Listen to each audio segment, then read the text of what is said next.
Welcome back to another oh, I forgot to start the music. This is so embarrassing. Everyone, hang on, hang on.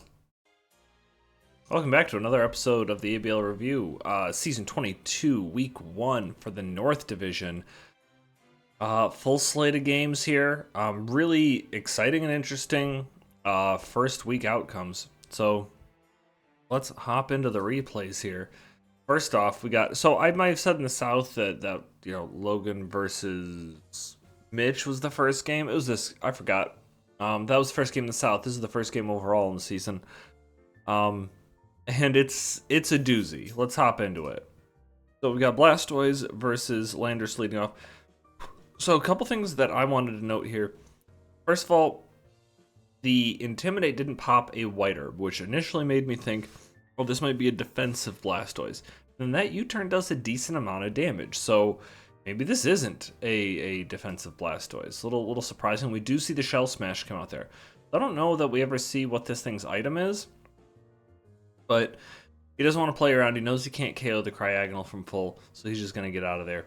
Freeze Dry on the incoming Metagross does very little damage, but also there's very little that actually wants to take a hit from Metagross, especially when we see this Landers Therian come out and take 91% from this Heavy Slam. Surprised to see that much come out here.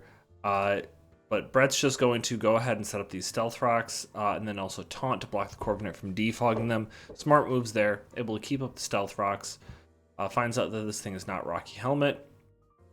Now, never mind. Brett Volt switches here. I kind of like, I know that I have the benefit of hindsight. I feel like a Leaf Storm here would have been pretty nice. Probably would have been able to KO the Ogerpon. I think we do see it take an Energy Ball later, so we'll talk about that. But just going to Volt Switch out into the Tinkaton. Very safe here. Tinkaton's going to lose its leftovers. Now it's going to get U-turned on. Corviknight's going to come in. It's going to lose its leftovers. Just everyone's going itemless today. The Defog is going to come out, so a little unfortunate about that, but ends up being very crucial for Michael later. So just going to sack the Landers, so that means hazards are not going to come up. Michael has successfully prevented hazards against this team, and we'll see later why that's so important. But right now, what Brett's looking for is just that Blastoise is already weakened a little bit, looks pretty offensive. Ogerpon Sturdy is broken. Corviknight and Metagross are both Steel types and weakened. He's just got to get this Chandelure out of the way, and that it will really open up Hisui and Typhlosion. And you can see it come out right here. He confirms that the thing is Choice Band. He doesn't have to worry about a Bullet Punch. So he's probably just going to be able to go ahead and fire off an Eruption. Worst case scenario, the Chandelure comes in and is Flash Fire, and he can deal with that, right? So he's going to go ahead and fire off the Shadow Ball, trying to catch the Chandelure, actually. Very smart move there, because there's also no Ghost Resist on this whole team. But the Sableye is going to hold on to the Focus Sash, so that's why it was so important that he was able to defog away those Stealth Rocks. So let's talk about this right here. If you haven't seen this game, you don't know why I bothered to stop here, because Sableye, what's it going to do? Go for Thunder Wave? Prankster Thunder Wave, that would be annoying, right? It's a Ghost and a Dark type, and it does have access Sucker Punch and Shadow Sneak, but Shadow Sneak doesn't KO, Sucker Punch doesn't KO. Even if he goes Adamant Max Attack, neither of those things KO. Unless he's Adamant, Max Attack, Terra Dark, Sucker Punch, which he pulls it out and picks up the KO. So, I don't know. I feel really mixed on this, because we'll see more of the Sableye set later. I think at the end of the day, it was a good call. Brett, there's no way Brett could have predicted that. He would have went and looked, and he's like, okay, Sucker Punch doesn't do enough. Shadow Sneak doesn't do enough. I'll just pick up the KO here, and I can come back in later. I don't need HP on this. And he's right. He doesn't need HP on it. Needs at least 1 HP.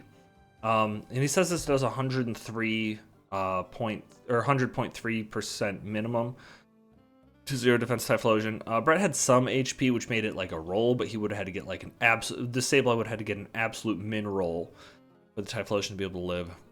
It doesn't end up happening. And that's gonna put Brett, he's lost a lot of his offensive firepower there. Now he's got basically 3 support Mons and Latios versus this team. This Latios' choice scarf, so it doesn't have quite the punch, and he's got to get rid of this Sableye if he wants to be able to do something to Latios. So he's going to go ahead and protect it. Very smart. Freeze Dry is going to come out. We're going to turn Terra Electric. So now this has no weaknesses. It's going to be harder for the Chandelure to take it out. Get it real low here, but it's going to rest up. Chesto, Resto, Chandelure. You know, if it's stupid but it works, it's not stupid. I've never seen a like Spadef Chandelure this was, it seems designed to be able to come in and take regular, like at least 1 or 2 hits from Typhlosion, and then just be able to like probably flash fire and then come in and kind of soak stuff up and come back and rest and continue to do so if the Sableye plan didn't work. But he's also getting kind of lucky with, so he gets a crit on the Shadow Ball, and then a Spadef drop here. So this Typhlosion can't, or sorry, not Typhlosion, the Cryogonal can't just kind of eventually stall the Chandelure. Gonna get a knockoff. I'm just gonna go down to the Shadow Ball here, just trying to chip away at this, get it in range. It's gonna lose the Metagross to the Thunderbolt. Sableye is gonna come out. Let's see the Fake Out come out. Now, so Brett obviously trying to play around the presumed Sucker Punch here. The Fake Out comes out, he's going to lose more HP on the Cryogonal, and then get taunted so he can't recover. Then Will-O-Wisp here, again, trying to play around the Sucker Punch. So this is a Sucker Punch taunt Fake Out Will-O-Wisp set. Man, I bet Brett wishes he had taunt on this Pokemon. I guess I would have been suspecting his last move instead of like Fake Out would have been like knockoff or something. There's now a 1 HP Sableye that he just can't kill. He is able to come in with the Hisuian Electrode and get that Thunderbolt off. Energy Ball here doesn't pick up the KO. Like I said, Leaf Storm probably would have been able to, but, you know, hard to really rely on that. He does get the Static Para. This opens the door a little bit. Takes the opportunity to recover. Smart move. U-turn. Doesn't get it done. We're able to fully recover up here. Shell Smash Blastoise.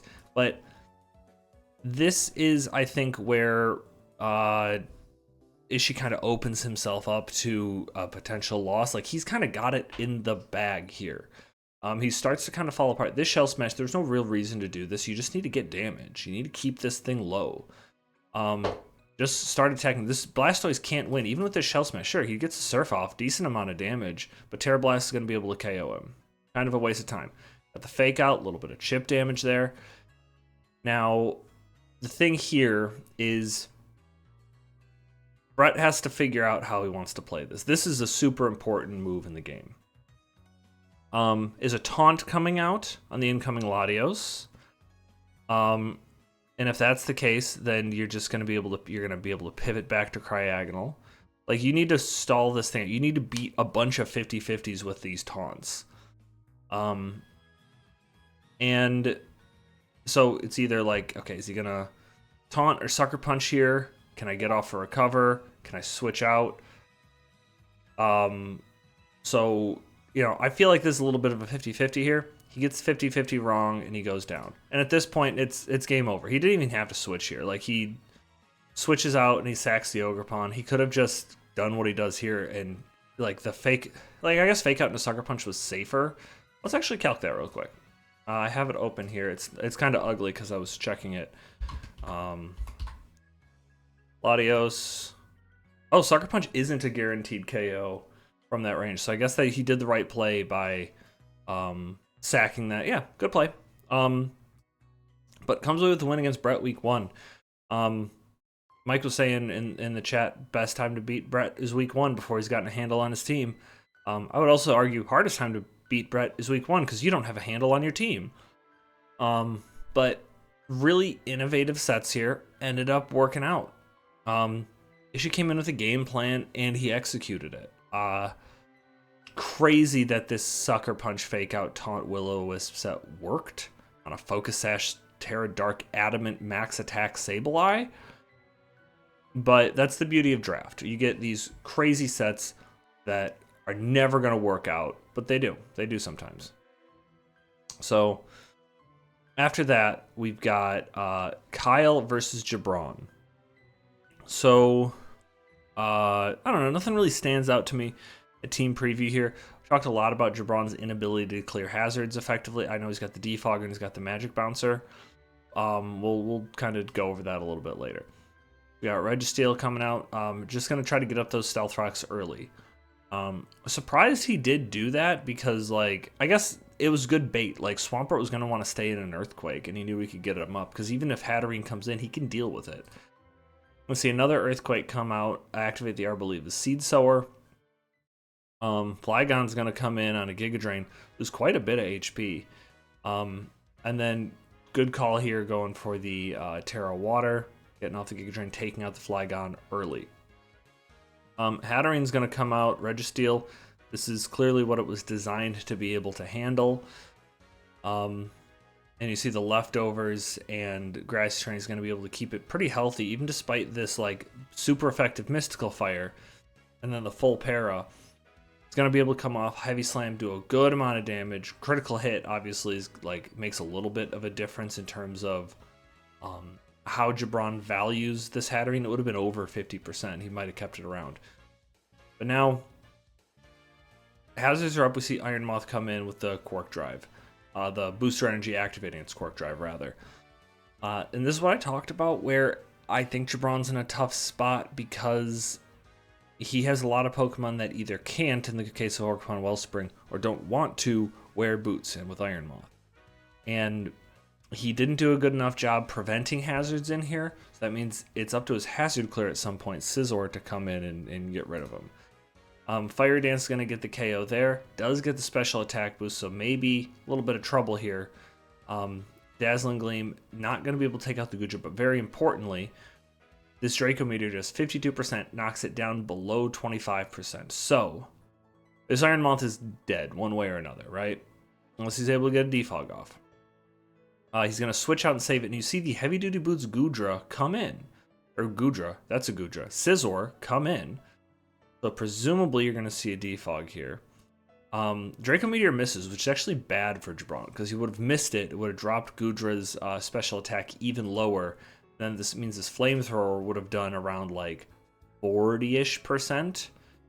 And I think if that Draco Meteor hits, it does, I don't know, 20%. I guess it and then your Scizor can defog on that turn where the Flamethrower comes out, and it's about the same amount of HP. But he's just like, okay, I need to get some value out of this Scizor. I'm gonna get off Flamethrower here. Stomping Tantrum is gonna come out, pick up the KO on Goodra. Arboliva is gonna come out. I don't know this. I think Kyle did message me about why he did this. He was calcing a Horn Leech. He's like, oh, I can live a Horn Leech and I can Giga Drain back, especially after the recovery I get from Grassy Terrain. I can actually get a good amount of damage off on this Ogerpon. And maybe he had Strength Sap too to be able to like recover fully even, and win this 1v1. But he didn't take into account the fact that Grassy Terrain also boosts the Horn Leech on Ogerpon to be able to absolutely KO the Arboliva. Now boost him versus everything else. Reflect's gonna come up. Smart move, be able to buy him some turns with this Regieleki. I'm surprised that we didn't bother to see Swampert come out. Swampert can have Damp, which shuts down every move Regieleki can have, with the exception of like Swift and Rapid Spin. And this is obviously like a screens Regieleki, so you can absolutely shut this down. I think he should have done that. Instead, he's going to let his Ogerpon go down here. Obviously, he wasn't counting on it getting paralyzed, but I think at this point, there wasn't a lot he could do to take it on. Close Combat's going to take it down. Swampert's going to come in, and he can't beat this Great Tusk 1v1. And eventually, at some point, we do just see him flip turn out, kill the Iron Moth. Yeah, we see it here, because that's his best move against it. Going to kill the Iron Moth. Swampert's going to come in. And really, he just needs to hope for like some sort of super crit on the flip turn. And it doesn't happen. And Kyle's going to come away with a big week 1 win versus Jabron. I think he played that pretty well. I think Jabron has either some changes to make, or he really needs to dial in the tactics on this team. I don't really think he made any huge mistakes, but he just felt like he was behind from the get-go with this team. time's a ticking. I got stuff to take care of, so we're just going to roll on into the next game here.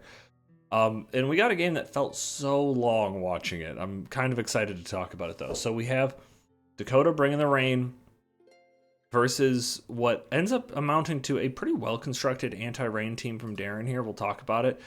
We got Altaria coming off here. We see the Cloud9. Obviously, that's what you're going to bring versus a rain team. Will-O-Wisp come out, just start to chip some stuff down. We're seeing a lot of Calm Minds from Meowstic here in the Tailwind. I think the Tailwind's probably a smart-ish move. We'll see the problems with it here in a little bit. But this Calm Mind's starting to go up. I would be super worried at this point about our Chaladon getting baton past these Calm Minds. One of our Chaladon's problems is that weak special defense. You let it get enough Spadef boosts, you're looking at a pretty scary Archaladon, right? So just going to keep spamming those Will-O-Wisp in case the baton pass does come out. He's going to go for Alluring Voice, do quite a bit of damage. We're just going to see this Meowstic keep Alluring Voicing, and I think that he probably could have... Oh yeah, this was really smart. I don't know how like Darren thought to have red card Yuxi, but he's able to actually force him out on that Alluring Voice, doing very little damage, forcing in the Pelipper, which is probably what he wanted to avoid. But he's just... Darren's going to take the opportunity to get hazards up and paralyze this Florges, kind of reducing its value quite a bit. Fortress is going to come in and get its lefties knocked off, yep, and probably just going to attempt to try to spin here. Altaria is going to come out. I hate Gyro Ball. I know that it probably did a significant amount more to Dragapult. And this is just like a defensive low-speed Altaria, so it ended up being low damage, but I think Iron Head would have been broadly better. But narrowly in this circumstance, obviously Iron Head would have been better, because you would have gotten rid of this. But now he's able to roost up, not really afraid of anything the Fortress can do. Obviously, it gets off the Rapid Spin, suboptimal, but as long as Altaria is around, there's not much that Dakota can do to get his rain going. Obviously, we saw Cloud9 block the Drizzle there, and now we're back to Meowstic. Dakota figures, you know, it didn't work last time, but now I can get in Meowstic, and yeah, so... in Baton Pass. This time he decides to Baton Pass to Pelipper. Surf got a critical hit, did like not very much damage, but follows it up with a crit Hurricane. And you're also going to see in the chat, Ishii called out like, ooh, double crit, that sucks. Only one of the crits mattered. Like, if he hadn't gotten the crit on Surf but had gotten it on Hurricane, it KOs it. If he had gotten the crit on Surf, then the crit on Hurricane doesn't matter.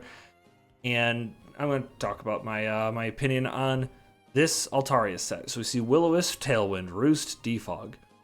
This is a set that is designed to sit there and pass the time. He has used, let's see, 3, that's 6, another 3. He's used 10 moves on this Altaria.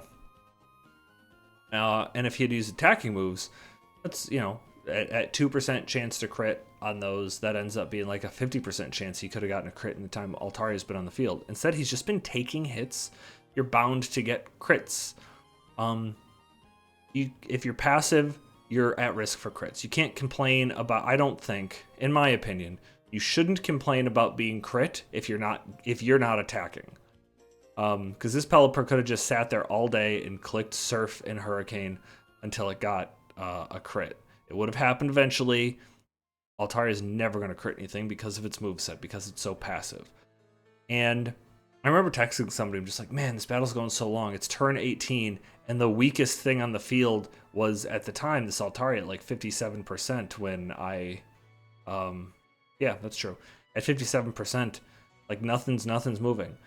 And things really start to pick up now. Because Cloud9 goes away. We've got 5 turns of rain now. Dakota is trying desperately to sack his Florges quickly so that way he can get in and start setting up stuff with his rain.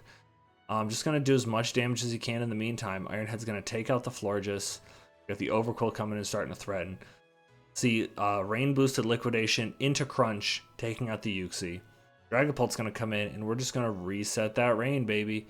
That Pelipper getting U-turn on, and then we're going to see this Pelipper it's just going to go for a slow U-turn. It doesn't matter if it goes down to this Volt Switch, because at this point, Overquill sweeps. Liquidation KO's there. Liquidation KO's here. Then we're going to see him pull out the Terra Fairy to KO the Hitmonchan. Get a KO there. And then Dragapult. He could have gone for Crunch or Terra Blast. Either one would have worked. Taking out the Dragapult. After Altaria fell, just really things fell apart. I think if Darren could go back, I don't think he'd bother with Tailwind. I think he would have gone for some sort of move that actually threatened Dakota's team in some aspect. Because I don't think Tailwind did a lot for him, especially because it was designed for Altaria just to hang out forever, right? I don't know if it gets Nightshade. Nightshade would have been cool on it. That's that. But it's time to move on and talk about our marquee match of the week. Marquee match of the week. Now we have a theme. But here's our marquee match of the week, and it's actually a rematch of last year's finals. We've got defending champion Zach taking on defending runner-up. I don't think he defended the title of runner-up, but that's what he is, Drew. This is a pretty good match. Let's hop into it. We've got Iron Crown going off against Toxapex there. Psychic Noise on Iron Crown is really interesting because I think it was designed to be able to take on Toxapex 1v1 if necessary. I don't think Psychic Noise, I don't think blocks Regenerator, unfortunately. I wish it did. But I don't think it does. So we're going to block the Shadow Ball with the Meowscarada, but obviously we're going to see Moltres come in.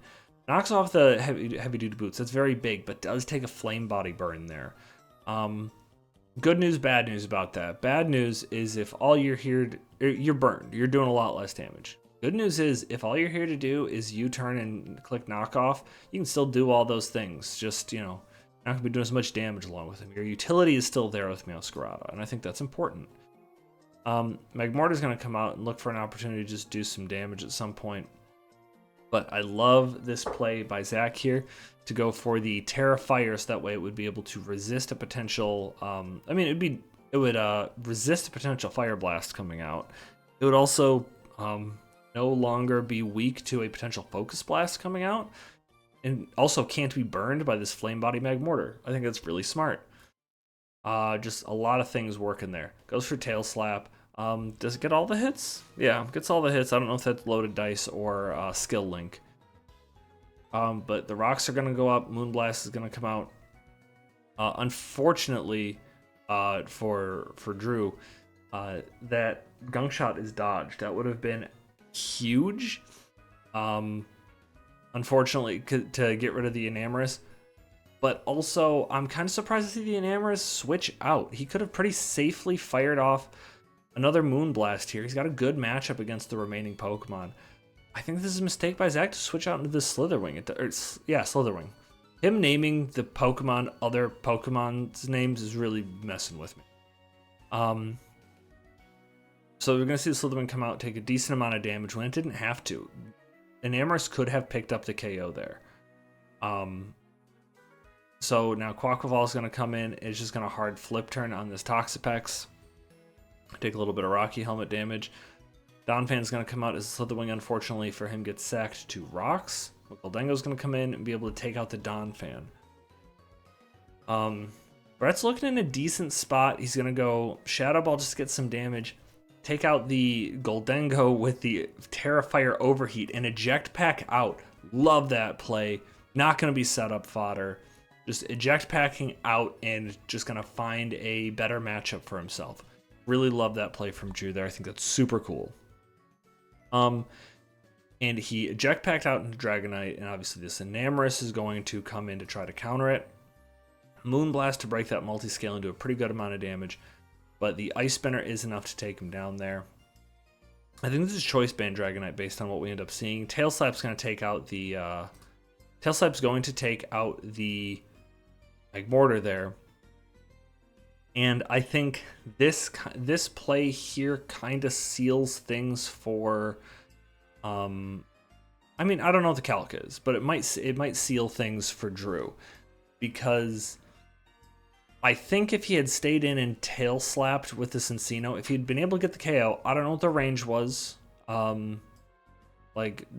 Hopefully, Zach can tell me if that was within range, if he was just playing cautiously here. Because he's going to go into Moltres, not actually feint to rock, so he's actually going to allow the Aqua Step to give him the speed boost and the Moxie boost. So now Cincino can't come in and give away that Pokemon. I think if he had stayed in Tail Slapped, I don't know if he's able to pick up the KO. I'm not going to run the calc right now, but that would have been the play. Especially if he had Bullet Seed, I think he would have clicked it. He obviously didn't have it. He didn't want to risk a Tail Slap potentially, and figured Toxapex would be able to take on this Quaquaval. But he's got the Taunt and is going to be able to stop any sort of hazing or recovering. He's going to keep this Toxapex low. The only way this Toxapex can actually get recovery now is by switching out. And he knows that this taunted Toxapex doesn't have a lot of things it can do to take on this Dragonite. So he's going to come in. Earthquake doesn't get the KO. And Zach actually predicts... Oh, yeah, okay, so I guess it's not Choice Bandit. I forgot. Doesn't get the KO because we're going to see him go for Haze here, predicting a Dragon Dance, which would have been smart.